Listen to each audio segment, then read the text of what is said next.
Books, they say, are the most loyal friend one can have. And when we are doing self preparation for any exam, it becomes really important to read some good books, standard books, relevant books. But at the same time, so many books, so lesser time, we are always finding it difficult to prioritize which book to read, what to read from that book, how to read a particular book. Hello everyone, my name is Anchit Garg. I am co-founder of EduTap, and today I am going to discuss with you the books which can help you cover the management part of your syllabus for RBI Grade B Phase 2 exam. And I will not be only discussing about the books, rather I will be also telling you in detail about the chapter numbers that you need to read, that you are required to skip, so that you get a good directed approach. As in, you can cover the most of the relevant portion in less time. So before I start, I would request you that in case you have not subscribed to our YouTube channel, please subscribe to our YouTube channel and press the bell icon so that you get daily updates. And you can also join our Telegram channel, the link for which is given in the description of this video. We keep sharing some free content on our Telegram channel. So let's start. So before I start, I just want to make it clear that this video, I think, would be most relevant to the people who are doing self-preparation, people who are doing preparation or who are doing assisted preparation with the help of our courses. They need not study these books. So we keep getting calls after such videos that we are not reading these books, should we read or not? So the message is clear. In case you are doing self-preparation, only you are required to read these books. In case you are doing assisted preparation through our course, everything would be covered there. So let's start.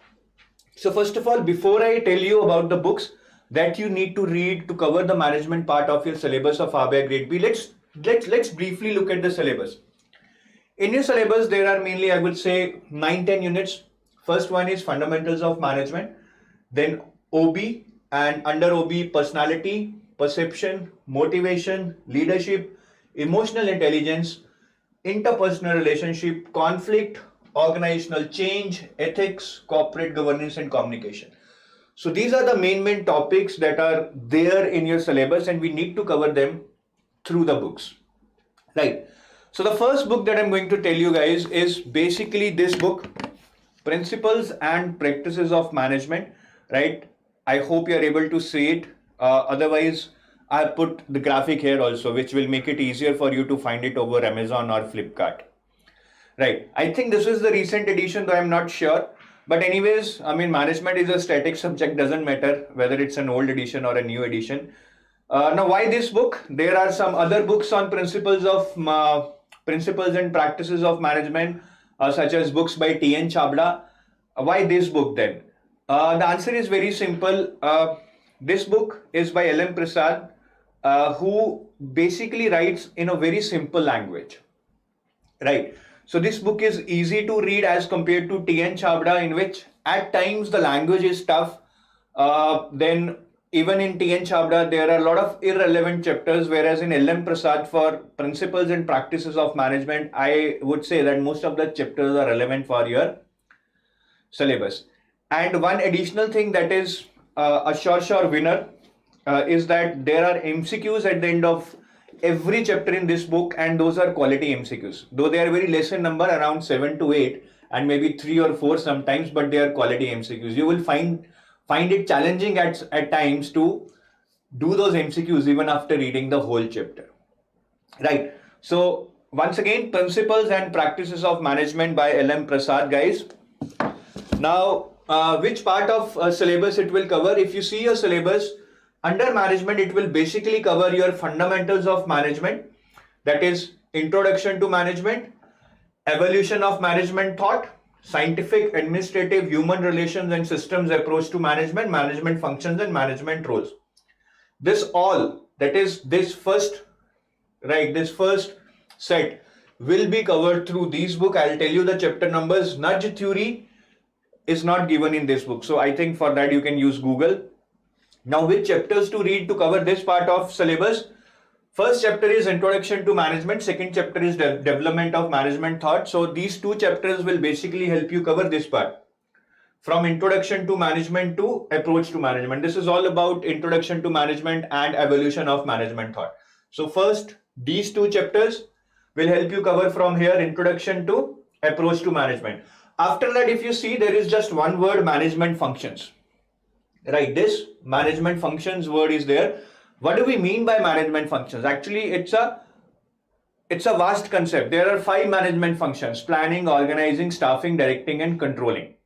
Right? So it seems like just one word, but you need to read them in detail. So what are the chapters that you need to read from this book? So after second chapter, first is third, fourth chapter, that is management, challenging, and ethics, you can leave. The ethics is part of this syllabus, so if you want to read, you can read, but I would tell you some another book from where you can read ethics. So these 2 chapters you can skip. Fifth one, fundamentals of planning. So we are coming to management functions here, right? Planning is a management function. So fundamentals of planning, organizational plans and decision making will basically cover planning as your management function. Your next management function is organizing. So your chapter 8 and 9, fundamentals of organizing and planning, power and authority, will cover your organizing part. Under organizing, there are also chapters conflict and organizational change. Though again, this is part of your syllabus, but I have cut them down because we will be reading them from another book that I will be telling you in a short while. 12th is fundamentals of staffing. 13th is development and performance appraisal. So 12 and 13 is basically about staffing function. 14th chapter is about directing function. Under directing, like people who direct are kind of leaders. Under directing, we lead motivation, leadership, and communication. This again is part of syllabus, but I would be telling you another book from where it would be more appropriate to read these topics. So you can skip it from here. Then 18 and 19 is about controlling function, fundamentals of controlling, and controlling techniques. So by reading all these chapters, basically what you are doing is you are covering your introduction to management, evolution of management thought, management functions, and managerial roles will also get covered here in these chapters. Right. Nudge theory will not be part of this book, so you can Google it. Right. It's a very good concept. You will really like reading about the nudge theory. So let's move next, which is the next book in our kitty. Okay. So the next book is Organizational Behavior. Organizational Behavior by again L.M. Prasad. So these are 2 different books. You can please note it down. This is Principles and Practices of Management by L.M. Prasad, this one, right? And this one is Organizational Behavior by L.M. Prasad.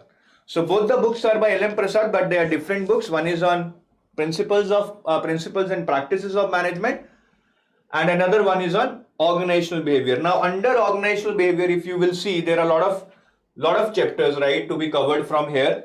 And in the syllabus also, as I told you, personality, perception, motivation, leadership, conflict, EI, change, communication, interpersonal relationship, all these you need to cover. So which are the chapters in this book that will help you cover? So first, introduction to organizational behavior and nature of organizational behavior will actually help you cover meaning and concept of organizational behavior. So that will set the basics, that what organizational behavior is all about. Then after that, chapter 3, personality, will help you cover this part. Chapter 4, perception, will help you cover this part. Then emotional intelligence, chapter number 7, emotional intelligence, will basically help you cover this part. 5, 6 chapter number, learning, attitude and values. So chapter 5 is learning, chapter 6 is attitude and values. That is not in your syllabus, you can skip that. Then chapter 8 and 9 are related to motivation and motivation applications. So this 8 and 9 will basically help you cover this part, your motivation part, right? Then after that, 10th is on decision making, right? I have striked it off because we have done this through first book, Principles and Practices of Management. So no need to do it here again. Then 11th, interpersonal behavior, will basically help you cover this part, interpersonal relationship, very, very important part. Then chapter number 12, 13 and 14 is related to group dynamics, work teams, power and politics. This is not in your syllabus, group dynamics and work teams, power and politics. We have already discussed as part of previous book. So all 3 chapters I have struck off here. 15 is on leadership, which will help you cover leadership, this part. 16, communication, will help you cover communication, which is at the bottom of your syllabus. 17 is on conflict management, which will help you cover this part. 18, 19 is on organizational structure and organizational culture. Again, culture is not part of your syllabus. Organizational structure, that is functional structure, metric structure, all those structures are actually covered in Principles and Practices of Management itself, the first book. So I have struck them off here. And chapter number 20 is on organizational change and stress management. Organizational change is part of your syllabus here, right? If you see, organizational change is part of your syllabus here, but stress management is something which you can leave out from here. Now I want to make one very important point. Now I have asked you to leave chapters such as learning, attitude and values. These are not part of your syllabus. Is it safe to leave these chapters? Now going by the trend, what I've seen is in 1 year the paper comes really easy, everything is from syllabus, and suddenly next year they start putting some questions from here and there which are not directly related to syllabus or which are not directly part of syllabus. So first, prioritizing what I have told you, you need to do. After that, if you have time, please try to do at least at basic level even these chapters which I have asked you to leave. So in case you get time, read learning, attitude and values also, read group dynamics, work teams also, read organizational culture also, right? When we are covering change, I mean, organizational culture also is related in that way. And read about stress management also. So in short, what I want to tell you that yes, first let's prioritize what is given in the syllabus, cover those chapters. After that, if we get time, right, we want to go one step ahead, we can cover all these chapters also. It will not take much time, especially in management, where you can cover chapters like this.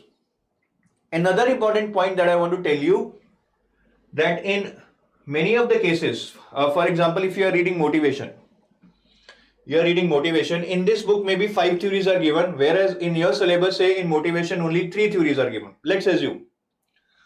Or in this book say something extra is given, some theory is given which is not directly given in your syllabus. For example, they have written here content theories and process theories, they mention the name. So should we do those theories? My answer is very simple. I'm not sure I'm right or wrong. It's a competitive exam.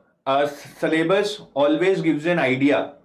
I mean, they will never put paper line to line going by the syllabus. Though sometimes it happens.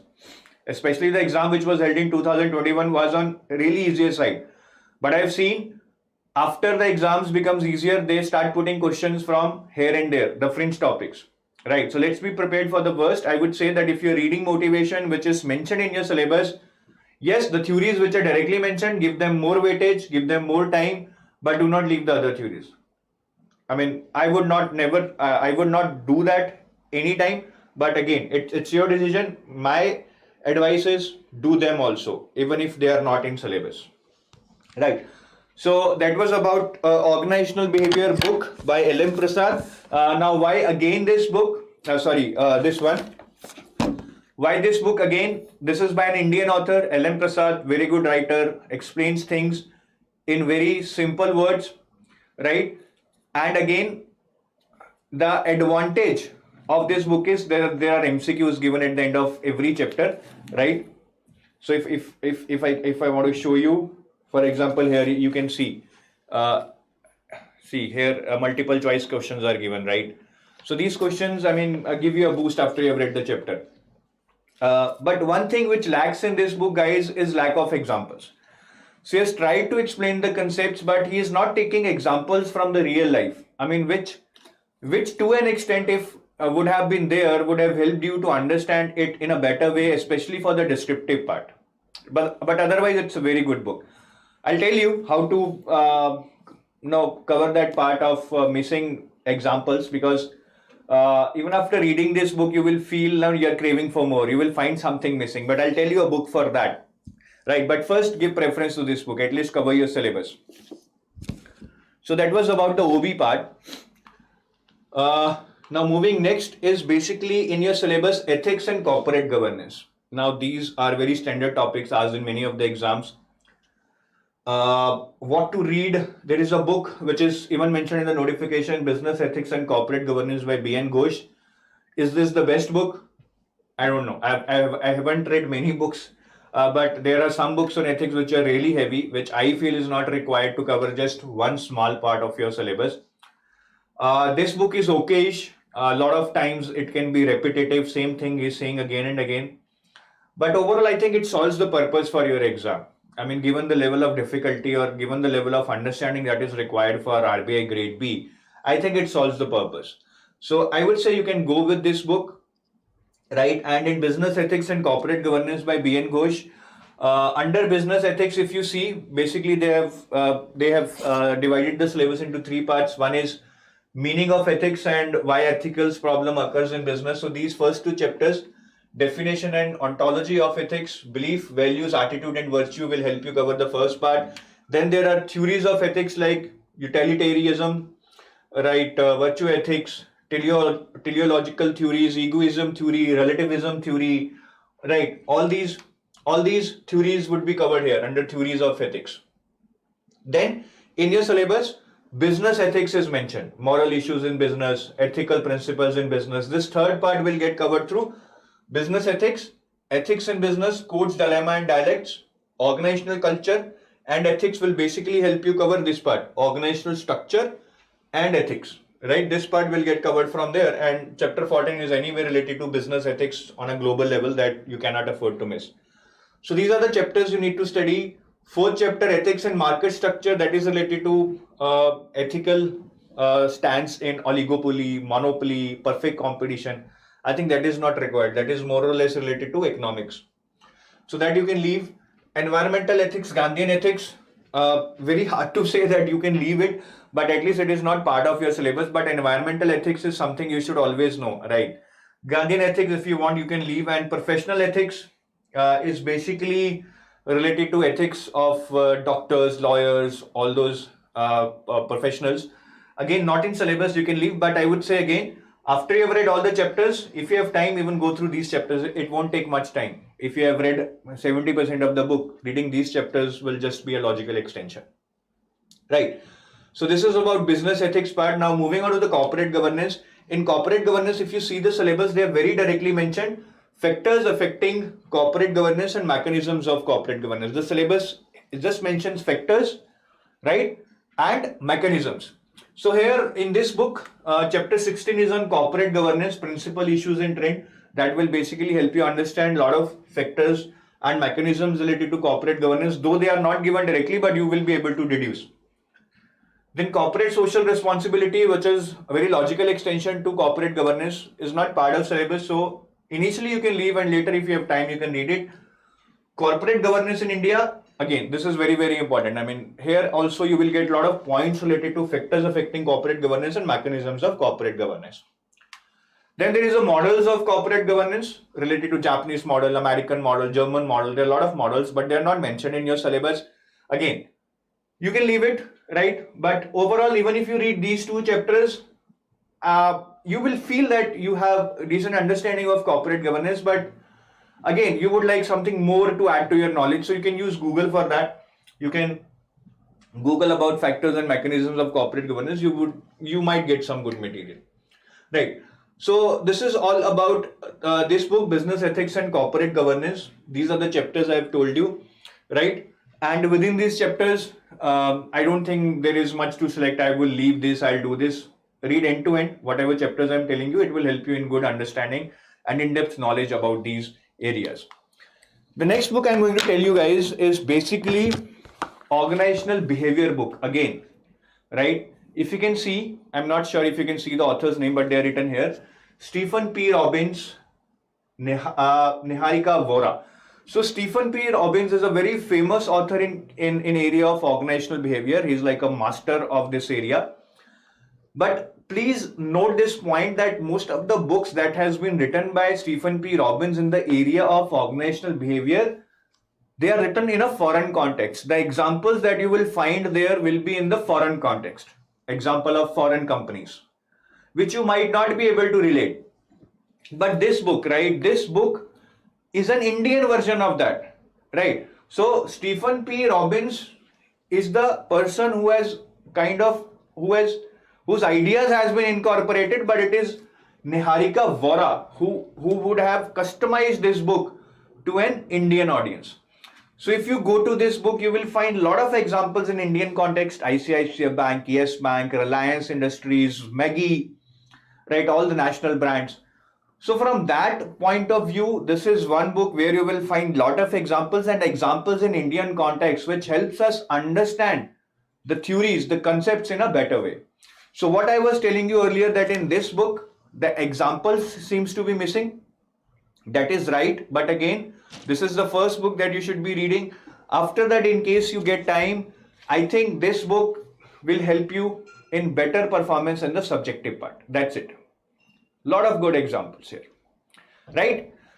So that's it, guys. I hope with this video you will have more clarity as in which books to follow, which chapters to read, which chapters to leave, right? And indeed now books will be the most loyal friends because you will be able to finish them as per your needs, as per the relevance of the exam. Thank you. In case you have any doubt, you can email us at hello@edutab.co.in or you can call us at this number 8146207241. I take your leave. Have a nice day. Bye-bye.